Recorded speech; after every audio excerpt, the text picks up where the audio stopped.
episode number, I have no idea. Somewhere out there in the world, we are joined by Lee Caces. The man is a multimedia artist. Ibig sabihin ng ginagawa niya lahat ng ginagawa ng mga artists. Welcome to the show, man. Thank you. Thanks for having me.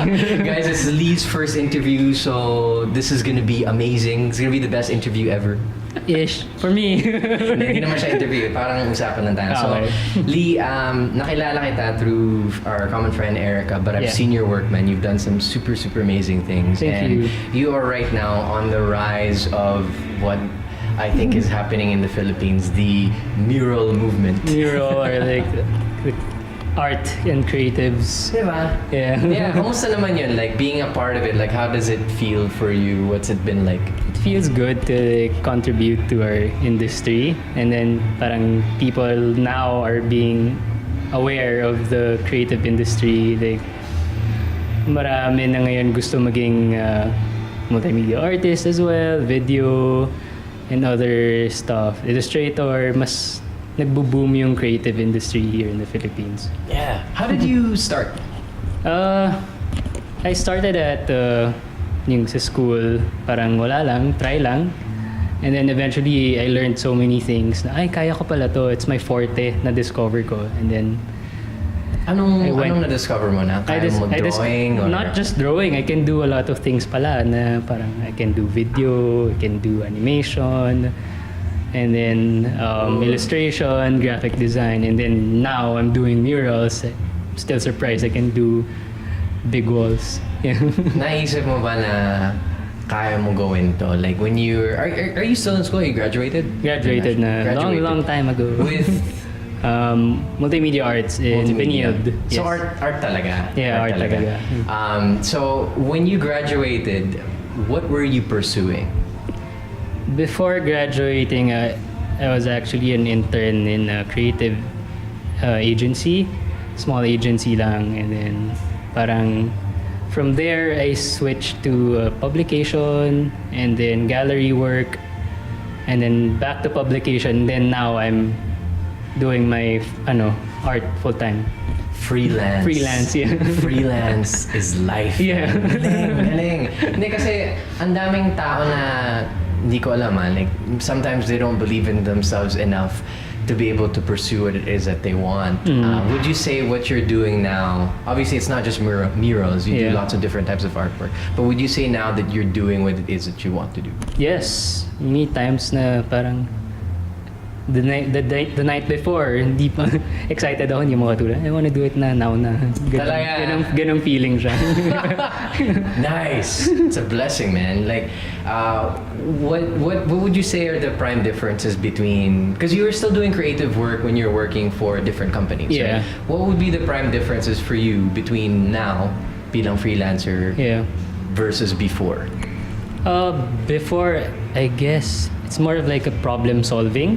They give you a problem, you solve it, that's it. But now you do it, but you do what you want. Right? You do parang what works for you and what works. You think what works for the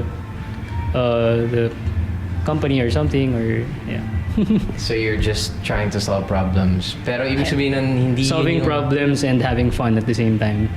But it's not really like. Do you think it's important for you to develop who you are as an artist? Wow. Yeah, of course. Kasi again, you wanna have fun rin, diba? Parang you don't wanna be boxed. As a creative, ang hirap din, diba? Pero sometimes okay din to be limited. Yeah. Parang it's a different perspective. But for me, okay sa akin to like go with the flow. Yeah. Kasi, well, ito as an example, diba? Yeah. We're here at Lime Hut. Lime right? Hut, yes. Lime Hut. We just finished, or The Lee pop-up just Katipunan. as in kasama ko. So Yeah. Lee just finished a little mural behind the bar. Yeah. Gamitin natin yan as an example. Yeah. Ikaw ba nag-conceptualize, or did they go, Lee, maglagay ka ng mga leaves and stuff? Like, I got the gig from a friend, and she asked me to design something, and parang the idea is ganito, ganyan, and then I sent my designs, it got approved, And okay, good. I met the requirements. At the same time, nagawa ko yun. Meron silang binigay Fun sa'yo side. ng mga examples, like, we want something like this. Yeah. Ah, Pero I okay. want it na mas ako yung gumawa. Yeah, ganun. What would you say is the Lee Caces way? Ano siya? Right now, I'm into abstract. It's so far from what I did a few years back. I used to do graphics. I used to do illustrations, portraits. But now I'm doing abstract for my paintings and murals. Siguro the Lee Caces waves just flowing with everything. Like what I said earlier, parang when I do something, galaw lang every time. Galaw lang talaga. And so when you see the graphics, parang mas fluid siya, mas flowy. Yeah. Kinuwento mo na ako to kanina while you were Yeah. working. You did a competition. Yeah. This is a really cool story, but yeah. Can you tell us, what was that competition and... It was an art battle for clothing brand, Okay. and it was held in an event. And then they asked, I got invited as one of the battle artists for the show. So it's 1 against 1, and then 1 versus 1, and then 1 versus 1, and then voting. It's like that. Sino nag-vote? Like the people? The people around the area. Corny. Anyway, sorry, joke lang. Vote for me. I'm not a hater. Yeah. Come on, family and friends, come out and vote for me. The most votes the most retweets gets to win. Yeah. Sorry, wala lang.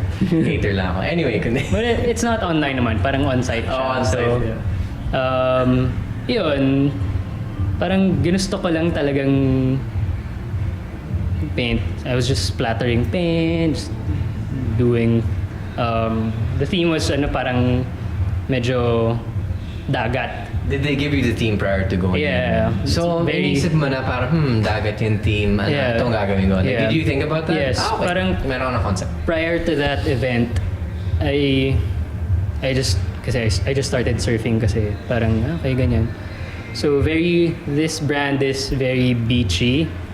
So galing lang akong surf. So it reminded me of that moment na yung pag-ahon ko dun sa water and yung sun and everything, and then yung sunset, parang couple of surfing sessions back.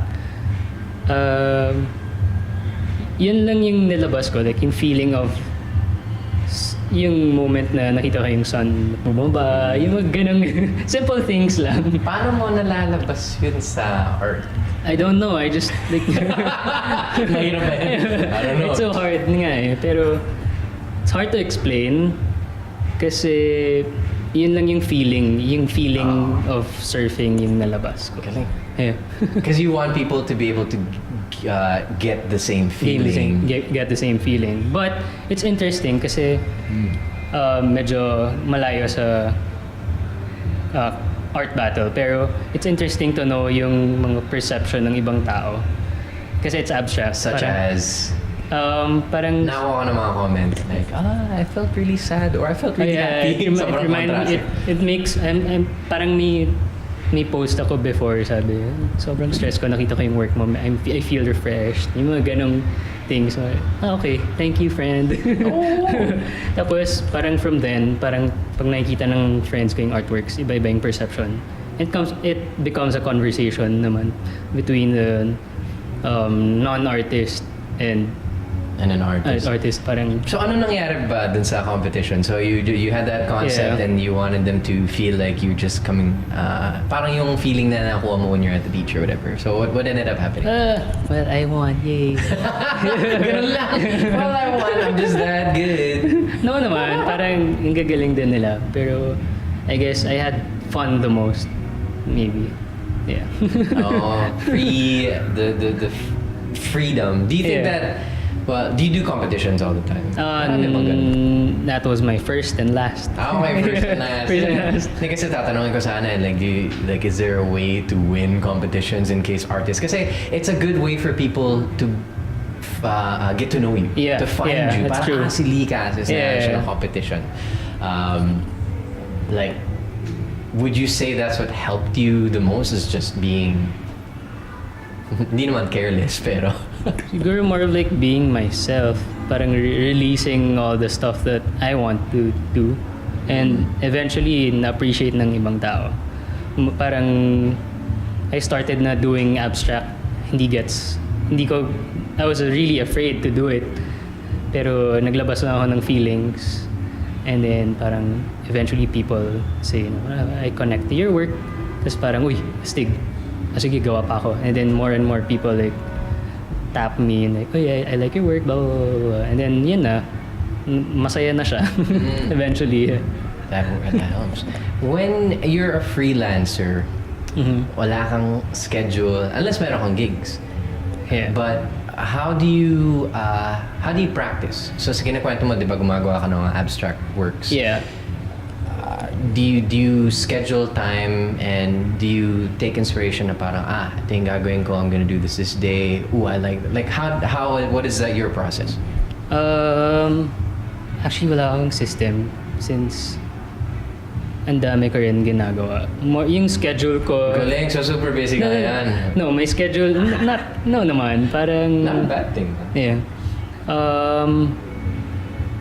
Busy in terms of like client work, pero pag art, parang whenever I have time, I'll do it na lang. Ganun. So right now you're currently busy. Good job. Congrats. Thank you. Don't you feel like kung mag-art ka, kasi yung ginagawa mo for work, tapos gagawin mo rin yun outside work, di ba nakaka-umay? Or nakaka-burnout siya. Di ba? Yeah, that's why parang I keep finding hobbies na non-art related. Such as? I do cross-training now. Oh, nice! Yeah, I actually joined a competition. Whoa! Artist, athlete.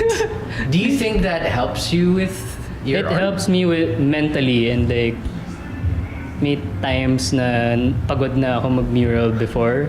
Ngayon parang, uy, kaya ko pa mag-paint. Ilang oras na. Yung built up the energy. Yeah, energy, stamina ko. Galing Konti lang ang artist na kilala ko na nag-workout as in.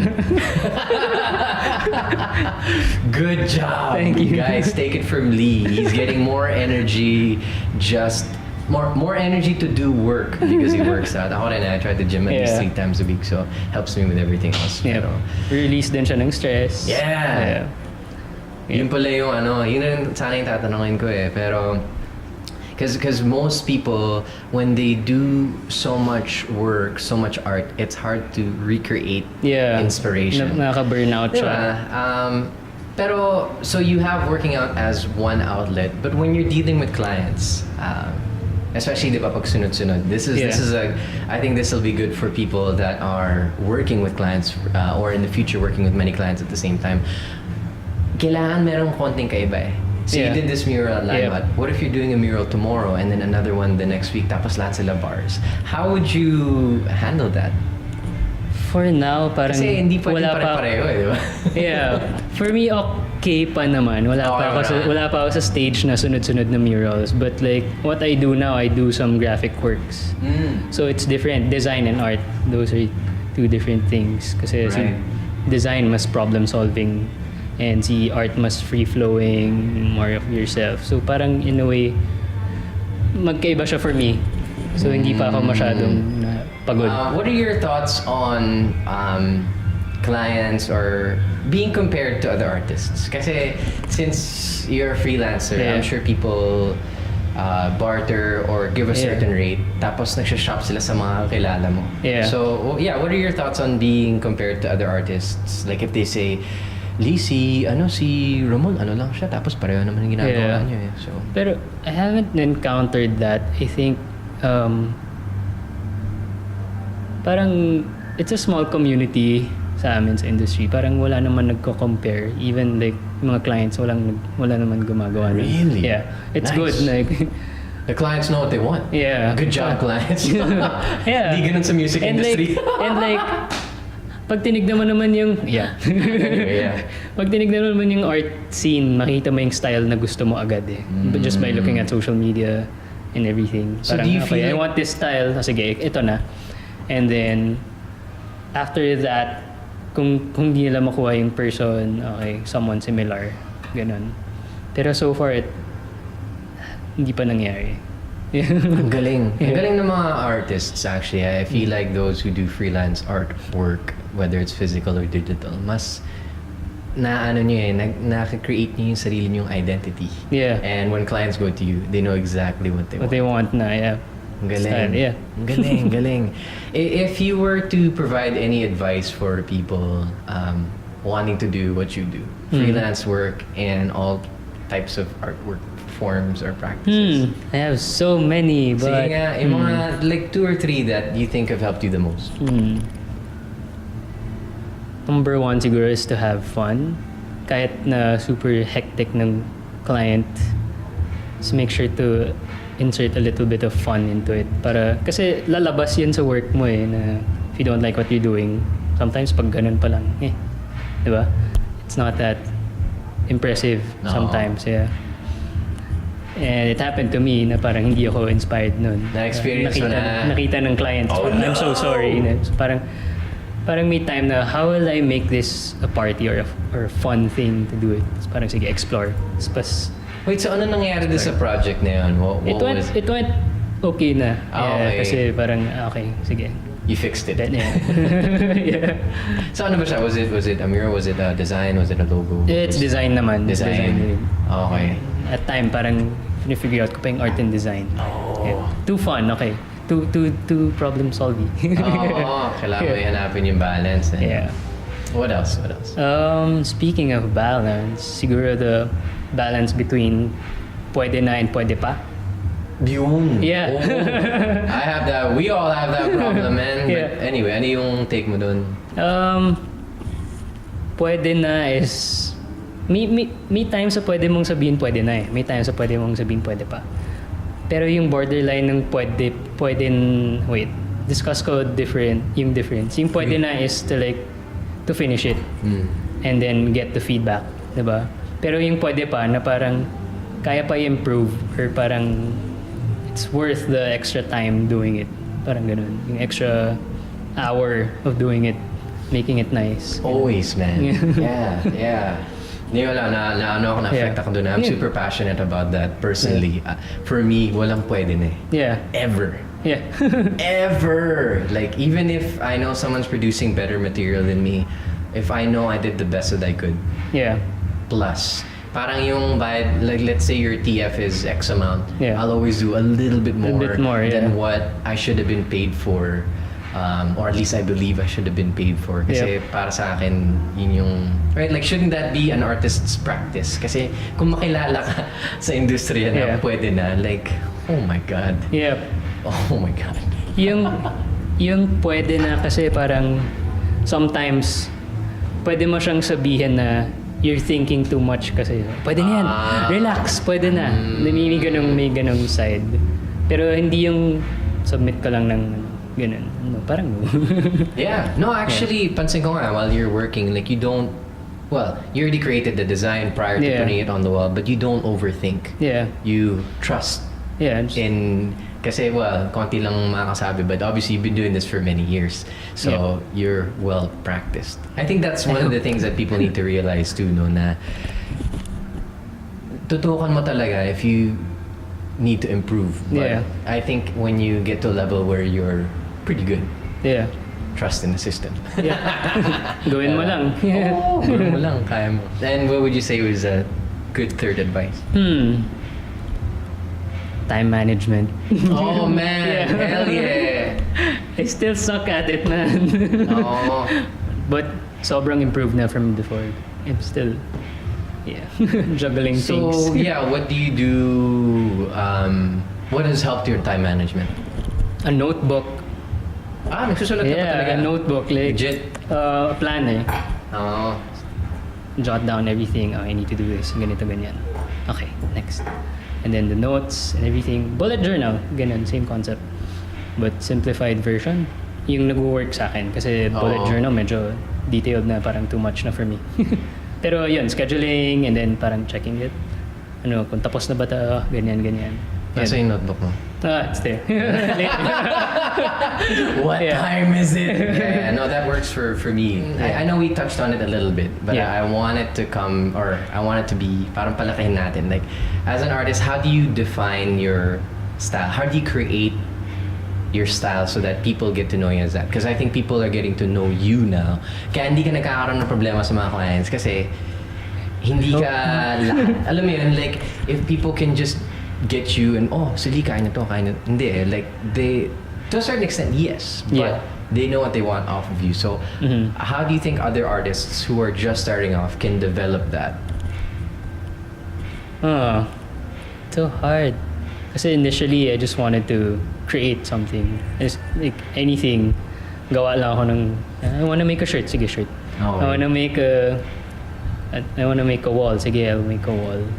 Pero I don't know how to like describe myself. Where did you get your inspirations for your artwork? Mostly, okay. Kasi doon nanggaling yan. Okay, sige, let's go there. Initially, it started with, yun nga, overwork, burnout, and then parang, I don't know, I couldn't paint na. Parang wala akong juices and everything. So, when was this? 2016? I started going to local destinations. And then halfway, parang I wanna paint. I wanna do something. Finally, it's back. I wanna do something. And then I went home. I got black and white na paint na. And then started playing with the paint. Parang, okay to. Next. And a few minutes later, nakita ko yung floor ko. Parang puno na siya ng artwork. Sabi ko, nice. Okay, it's something I wanna do. Parang consistent. What did you paint? Abstract lang. Parang yung feelings ko Black lang. and white abstract. I can't paint. Ganyan. And then eventually, it started to form into something fluid. Yeah. More of like a state of mind. Kasi parang lumabas yun, yun nga, parang mas naging healing process siya from the burnout and then eventually doing what I wanna do. Wow. Yun. Cool.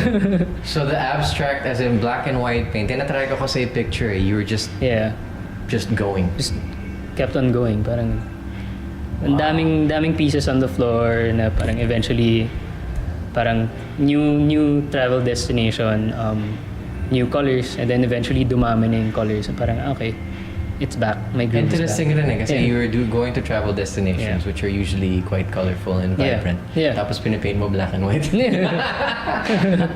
And then yun, eventually dumami na yung colors. Wow. Parang okay, cool. I'm back. Trying to do something out of it. Diba? I love it, man. Yeah, dude, I'm good with that. Yeah. Ayos. Guys, Lee Caces, take for that, whatever. Kasi para sa akin, medyo abstract rin yung answer mo eh. But I think that's just how you are, man. Anyways, thank you for being part of the show, man.